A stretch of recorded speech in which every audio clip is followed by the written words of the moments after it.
আসসালামু আলাইকুম।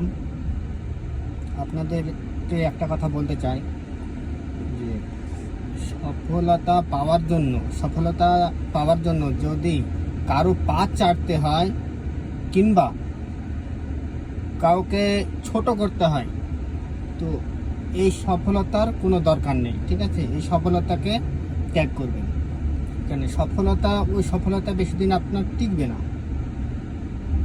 তো সফলতা আনতে যদি কারো পা চাটতে হয় তো জীবনে সফলতা নেবেন না, কারণ এই সফলতা কোনোদিন টিকবে না। হয়তো 2-4 দিন আপনি এনজয় করবেন, আইস করবেন, তারপর আপনি যেরকম ছিলেন সেই রকমই থাকবেন ইনশাল্লাহ। তো এর জন্য আপনাদেরকে বলি আর কি, যে সফলতার জন্য কারো পা চাটবেন না, নিজে চেষ্টা করবেন এবং কিংবা কাউকে ছোট করবেন না, আর কাউকে পা ধরে টানবেন না। যে যেরকম পাচ্ছে সফলতার জন্য আগে বাড়ছে, তো বাড়তে দেন, আপনিও নিজে চেষ্টা করুন আর আপনিও নিজে বাড়ুন। তো কাউকে আপনার সফলতার জন্য কাউকে নিজেকে ছোট করবেন না, কিংবা কারো পা চাটবেন না। এই সফলতা বেশি দিন টিকবে না। নিজের চেষ্টায় সফলতা হন, সবসময় বজায় থাকবে। আর এটাই আশা করি আল্লাহ আপনার দিকে তাকাবেন ইনশাআল্লাহ। ওকে, থ্যাংক ইউ ভেরি মাচ।